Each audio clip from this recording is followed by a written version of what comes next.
Banner ಸಮರದಲ್ಲಿ BJP ಒಗ್ಗಟ್ಟಾದ್ರೆ Congress ಬಿಕ್ಕಟ್ಟನ್ನ ಕಾಣಿಸ್ತಾ ಇದೆ. ಕಾಂಗ್ರೆಸ್ನಲ್ಲಿ ಬಳ್ಳಾರಿ ರಕ್ತ ರಾಜಕೀಯ, ಕಾಂಗ್ರೆಸ್ ಇಮೇಜ್ಗೆ ಧಕ್ಕೆ ಆಯ್ತಾ? ಬ್ಯಾನರ್ ಸಮರ, ಬಿಜೆಪಿ ಒಗ್ಗಟ್ಟು, ಕೈಪಡೆಯಲ್ಲಿ ಬಿಕ್ಕಟ್ಟು. ಬಳ್ಳಾರಿ ರಕ್ತ ರಾಜಕೀಯ, ಕಾಂಗ್ರೆಸ್ನಲ್ಲಿ ಇಮೇಜ್ ಧಕ್ಕೆ ಆಯ್ತಾ? ಬ್ಯಾನರ್ ಘರ್ಷಣೆ ಬದಲಾಗ್ತಿದ್ದಂತೆ ಬಳ್ಳಾರಿಯಲ್ಲಿ ಗನಿನಾಡು ರೆಡ್ಡಿಗಳ ರಣರಂಗ. ಇದು ಹೊಸ ಅಧ್ಯಾಯ ಅಂತ ಹೇಳ್ಬೋದು.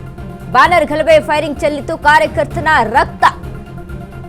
ಅಧಿಕಾರದ ಮದದಲ್ಲಿ ನಾರಾ ಭರತ್ ರೆಡ್ಡಿಯಿಂದ ಕೈಪಡೆ ದೂರ ಆಗಿದೆ. ಗಲಭೆ ಬೆನ್ನಲ್ಲೇ ಸದ್ದಿಲ್ಲದೆ ಸೈಡಿಗೆ ಸರಿದ ಬಳ್ಳಾರಿ ಕೈ ನಾಯಕರು. ಬಳ್ಳಾರಿ ಗಲಭೆ ಬಳಿಕ ಕಾಂಗ್ರೆಸ್ ಶಾಸಕ ನಾರಾ ಭರತ್ ರೆಡ್ಡಿ ಒಬ್ಬಂಟಿ ಇದೀಗ. ಇದು Ashwavega news big political story. Banner ಸಮರ, ಬಿಜೆಪಿ ಒಗ್ಗಟ್ಟು, ಕೈಪಡೆಯಲ್ಲಿ ಬಿಕ್ಕಟ್ಟು ಕಾಣಿಸ್ತಾ ಇದೆ. ಬಳ್ಳಾರಿ ರಕ್ತ ರಾಜಕೀಯ, ಕಾಂಗ್ರೆಸ್ ಇಮೇಜ್ಗೆ ಧಕ್ಕೆಯನ್ನ ತಂದುಕೊಡ್ತಾ ಬ್ಯಾನರ್ ಘರ್ಷಣೆ ಬದಲಾಗ್ತಾ ಇದ್ದಂತೆ ಬಳ್ಳಾರಿಯಲ್ಲಿ ರಾಜಕೀಯ, ಗನಿನಾಡು ರೆಡ್ಡಿಗಳ ರಣರಂಗ. ಇದೊಂದು ರೀತಿಯಾಗಿ ಹೊಸ ಅಧ್ಯಾಯ ಅಂತ ಹೇಳ್ಬೋದು. ಬ್ಯಾನರ್ ಗಲಭೆ, ಫೈರಿಂಗ್ ಚೆಲ್ಲಿತು, ಕಾರ್ಯಕರ್ತನ ರಕ್ತ. ಅಧಿಕಾರದ ಮಧ್ಯದಲ್ಲಿ ನಾರಾ ಭರತ್ ರೆಡ್ಡಿ ಇದ್ದಿದ್ದು, ರೆಡ್ಡಿಯಿಂದ ಕೈಪಡೆ ಇದೀಗ ದೂರ ಆಗಿದೆ. ಗಲಭೆ ಬೆನ್ನಲ್ಲೇ ಸದ್ದಿಲ್ಲದೆ ಸೈಡಿಗೆ ಸರಿದ ಬಳ್ಳಾರಿ ಗಲಭೆ ಬಳಿಕ ಕಾಂಗ್ರೆಸ್ ಇದೀಗ ಒಬ್ಬಂಟಿ ಅನ್ನುವಂಥ ಒಂದು ಇಮೇಜ್ ಅಲ್ಲಿ ಕಾಣಿಸ್ತಾ ಇರುವಂಥದ್ದು. ಏನು ಬಳ್ಳಾರಿಯಲ್ಲಿ ಬ್ಯಾನರ್ ಬಡಿದಾಟ, ಚಿಕ್ಕ ವಿಷಯಕ್ಕೆ ಸಂಬಂಧಪಟ್ಟಂತೆ ಫೈರಿಂಗ್ ಆಗುತ್ತೆ, ಅಲ್ಲಿ ಒಬ್ಬ ಕೈ ಕಾರ್ಯಕರ್ತನನ್ನ ಬಲಿಯಾಗುತ್ತೆ.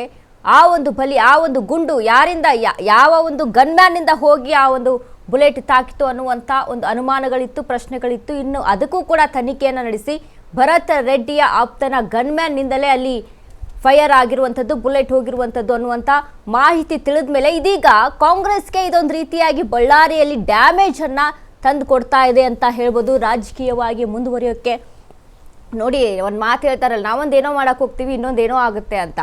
ಇದೀಗ ವಾಲ್ಮೀಕಿ ಹಗರಣದಲ್ಲಿ ಎಲ್ಲಿ ಕಾಂಗ್ರೆಸ್ ಸರ್ಕಾರದಿಂದನೇ ಅಲ್ಲಿ ಕೇಳಿ ಬಂದಿರುವಂಥ ನಿಟ್ಟಿನಲ್ಲಿ ಒಂದು ರೀತಿಯಾಗಿ ವಾಲ್ಮೀಕಿಯ ಜನಾಂಗದ SC/ST ಅಲ್ಲಿ ಜನಾಂಗದ ಕಣ್ಣಿಗೆ ಒಂದು ರೀತಿಯಾಗಿ ಇವರು ದೂರ ಆಗಿದ್ರು. ಅಂದರೆ ಕಾಂಗ್ರೆಸ್ ಒಂದು ರೀತಿಯಾಗಿ ಕೆಟ್ಟ ಒಂದು ಅಭಿಪ್ರಾಯವನ್ನ ಬೀರಿತ್ತು. ಆ ಒಂದು ಡ್ಯಾಮೇಜನ್ನು ಕಂಟ್ರೋಲ್ ಮಾಡೋಕ್ಕೆ ಅಂತ ವಾಲ್ಮೀಕಿ ಪುತ್ಥಳಿ ಅನಾವರಣಕ್ಕೆ ಮುಂದಾಗಿತ್ತು ಕಾಂಗ್ರೆಸ್. ಆದರೆ ಇದೀಗ ಮತ್ತೆ ಈ ಒಂದು ಗಲಾಟೆಯಿಂದ ಫೈರಿಂಗ್ ಆಗಿ ಒಂದು ರೀತಿಯಾಗಿ ಇಮೇಜನ್ನು ಅಲ್ಲಿ ಡ್ಯಾಮೇಜ್ ಮಾಡ್ಕೊಂಡಿದೆ. ಇದೀಗ ಸದ್ಯ ನಾವು ನೋಡಬೇಕು ಅಂತ ಅಂದರೆ ಭರತ್ ರೆಡ್ಡಿ ಇದೀಗ ಅಲ್ಲಿ ಒಬ್ಬಂಟಿ ಆಗಿದ್ದಾನೆ. ಅಂದರೆ ಕಾಂಗ್ರೆಸ್ ಒಂದು ನಾಯಕರು ಅಲ್ಲಿ ದೂರ ಸರಿತಾ ಇದ್ದಾರೆ ಅನ್ನುವಂಥದ್ದು ಕಾಣಿಸ್ತಾ ಇದೆ. ಬಳ್ಳಾರಿಯ ಕೈ ಭದ್ರಕೋಟೆ ಚಿದ್ರಿಗೊಳಿಸ್ತಾ ಭರತ್ ಬುಲೆಟ್, ಕೈ ತೆಪ್ಪಿದ್ದಲ್ಲಿ ನಾರಾ ಆಟ.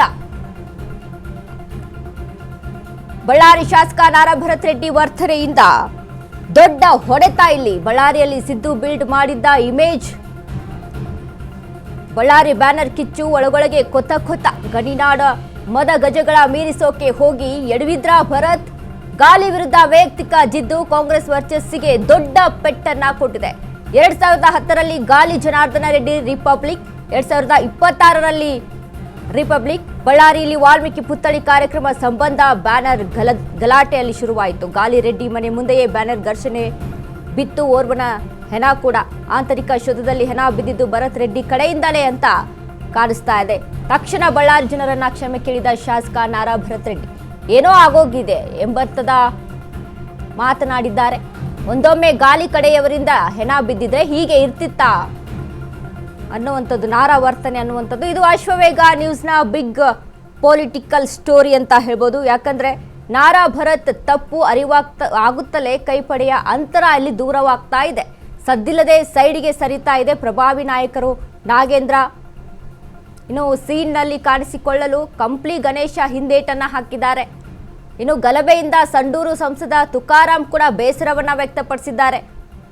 ಕಾನೂನು ಸುವ್ಯವಸ್ಥೆ ಹದಗೆಟ್ಟಿದೆ ಎಂದು ತುಕಾರಾಂ ಅಸಮಾಧಾನವನ್ನ ವ್ಯಕ್ತಪಡಿಸಿದ್ರು. ಮೊನ್ನೆ ಏರ್ಪೋರ್ಟ್ನಲ್ಲಿ ನಾರಾಗೆ ಕ್ಲಾಸ್ ತಗೊಂಡಿದ್ದ ಸಿಎಂ ಸಿದ್ದು ಕೂಡ ಪೊಲೀಸರು ತನಿಖೆ ಮಾಡ್ತಿದ್ರೆ, ತನಿಖೆ ನಡೆಯುವಾಗ ನಾವು ತನಿಖೆ ಬಗ್ಗೆ ಮಾತಾಡಬಹುದು. ತನಿಖೆ ನಡೆದ ಮೇಲೆ ಸತ್ಯಾಂಶವು ಹೊರಬರುತ್ತೆ. ಸತ್ಯ ಯಾವತ್ತೂ ನಮ್ಮ ಕಡೆನೇ ಇರುತ್ತೆ ಅಂತ ಹೇಳಿ ನಾನು ಹೇಳಕ್ಕೆ ಇಚ್ಛೆ ಪಡ್ತೀನಿ. ಅದರ ಜೊತೆಗೆ ನಿನ್ನೆ ನಡೆದಂತ ಘಟನೆ, ಯಾರು ಪ್ರಚೋದನೆ ಮಾಡಿದ್ರು, ಬಳ್ಳಾರಿ ಜನತೆ ಇವತ್ತು ಶಾಂತಿಯನ್ನ ಕೋರ್ಕೊಂಡ ಜನತೆ. ಅಂತಾದ್ರು ಇನ್ನೇನು ಆಕಸ್ಮಿಕವಾದ ಒಂದು ಘಟನೆ ನಡೆದಿದೆ ಬಳ್ಳಾರಿಯಲ್ಲಿ. ನಾನು ನಿಮ್ಮ ಮೂಲಕ ತಪ್ಪು ಯಾರದೇ ಆಗಿರ್ಬೋದು, ಆದ್ರೆ ಬಳ್ಳಾರಿ ಜನತೆಗೆ ಇನ್ನು ನಡೆದಂತ ಘಟನೆ ತಮ್ಗೆಲ್ಲರಿಗೆ ಶಾಂತಿ ಭಂಗ ಮಾಡಿದ್ರೆ ನನ್ನಿಂದ ಕ್ಷಮಾಪಣೆ ಅಂತ ಕೇಳೋಕೆ ಇಚ್ಛೆ ಪಡ್ತೀನಿ.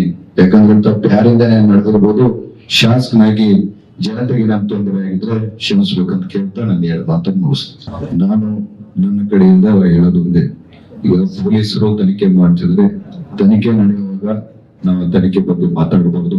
ತನಿಖೆ ನಡೆದ ಮೇಲೆ ಸತ್ಯಾಂಶವು ಹೊರ ಬರುತ್ತೆ. ಸತ್ಯ ಯಾವತ್ತೂ ನಮ್ಮ ಕಡೆನೇ ಇರುತ್ತೆ ಅಂತ ಹೇಳಿ ನಾನು ಹೇಳಕ್ಕೆ ಇಚ್ಛೆ ಪಡ್ತೀನಿ. ಅದರ ಜೊತೆಗೆ ನಿನ್ನೆ ನಡೆದಂತ ಘಟನೆ ಯಾರು ಪ್ರಚೋದನೆ ಮಾಡಿದ್ರು, ಬಳ್ಳಾರಿ ಜನತೆ ಇವತ್ತು ಈ ಬಗ್ಗೆ ಹೆಚ್ಚಿನದಾಗಿ ಮಾಹಿತಿಯನ್ನ ಕೊಡೋದಕ್ಕೆ ನಮ್ಮ ಜೊತೆ ಸಂಪರ್ಕದಲ್ಲಿದ್ದಾರೆ ದೀಪಾ. ದೀಪಾ, ಈಗ ಗಮನಿಸ್ತಾ ಇದೀವಿ, ಒಂದ್ ಕಡೆ ಒಂದು ಡ್ಯಾಮೇಜ್ ಕಂಟ್ರೋಲ್ಗೆ ಮುಂದಾಗೋಕೆ ಅಂತ ವಾಲ್ಮೀಕಿ ಒಂದು ಪುತ್ಥಳಿ ಅನಾವರಣಕ್ಕೆ ರೆಡಿ ಆಯ್ತು ಕಾಂಗ್ರೆಸ್. ಆದ್ರೆ ಇದು ಮತ್ತೊಂದು ಹೊಡೆತವನ್ನ ಕೊಟ್ಬಿಡ್ತಾ, ಅಂದ್ರೆ ಇನ್ನೊಂದು ಡ್ಯಾಮೇಜ್ ಅನ್ನ ಕ್ರಿಯೇಟ್ ಮಾಡಿ ಕೊಡ್ತಾ ಅನ್ನುವಂಥದ್ದು ಇಲ್ಲಿ ಪ್ರಶ್ನೆ ಆಗಿರೋದು. ದೀಪಾ, ಏನು ಗುಂಡು ಯಾರಿಂದ ತಗಲಿತ್ತು ಅನ್ನುವಂತಹ ವರ್ಗೂ ಕೂಡ ಒಂದಿಷ್ಟು ಕಾಂಗ್ರೆಸ್ ನಾಯಕರು ಭರತ್ ರೆಡ್ಡಿ ಜೊತೆಗೆ ಅಂದ್ರೆ ನಾರಾಜ್ ಜೊತೆಗೆ ಇದ್ದಿದ್ದಂತಹದ್ದು. ಅದೇ ಗುಂಡು ಪ್ರೈವೇಟ್ ಕನಿಯಿಂದ ಬಂದಿದ್ದಂತಹದ್ದು, ಭರತ್ ರೆಡ್ಡಿ ಆಪ್ತರ ಪ್ರಜ್ಞಾನಿಂದ ಬಂದಿದ್ದಂತಹದ್ದು ಅನ್ನುವಂತಹದ್ದು ಯಾವಾಗ ಒಂದು ಮಾಹಿತಿ ಹೊರಬಿತ್ತು, ಆ ಕ್ಷಣದಿಂದಲೂ ಕೂಡ ಒಂದಿಷ್ಟು ಜನ ಕಾಂಗ್ರೆಸ್ ನಾಯಕರು ಅವರಿಂದ ದೂರನೇ ಸರಿತಾ ಇದ್ದಾರೆ. ಎಲ್ಲೂ ಕೂಡ ಅವ್ರ ಜೊತೆ ಕಾಣಿಸ್ಕೊಳ್ಳುವಂಥದ್ದು ಅಥವಾ ಅವ್ರ ಜೊತೆ ನಿಂತು ಮಾತನಾಡುವಂಥದ್ದು ಯಾವುದು ಕೂಡ ಮಾಡಿಲ್ಲ.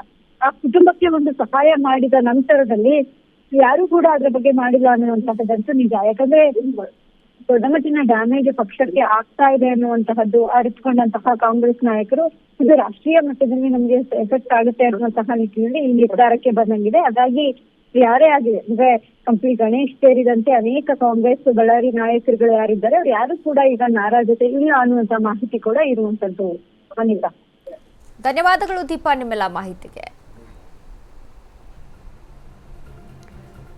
ಇದು ಅಶ್ವವೇಗ ನ್ಯೂಸ್ನಲ್ಲಿ ಬಿಗ್ ಪೊಲಿಟಿಕಲ್ ಸ್ಟೋರಿ ಅಂತ ಹೇಳ್ಬೋದು. ಯಾಕಂದರೆ ಅಧಿಕಾರದ ಮತದಲ್ಲಿ ಶಾಸಕ ನಾರಾ ಭರತ್ ರೆಡ್ಡಿ ಇದ್ದಿರುವಂಥದ್ದು. ಈಗ ಭರತ್ ರೆಡ್ಡಿಯಿಂದ ಈ ಒಂದು ಡ್ಯಾಮೇಜಿಂದ ಎಲ್ಲ ನಾಯಕರು, ಕೈ ನಾಯಕರು ಹಿಂದೆ ಸರಿತಾ ಇದ್ದಾರಾ ಅನ್ನುವಂಥ ಒಂದು ಅನುಮಾನ ಇಲ್ಲಿ ವ್ಯಕ್ತವಾಗ್ತಾ ಇದೆ.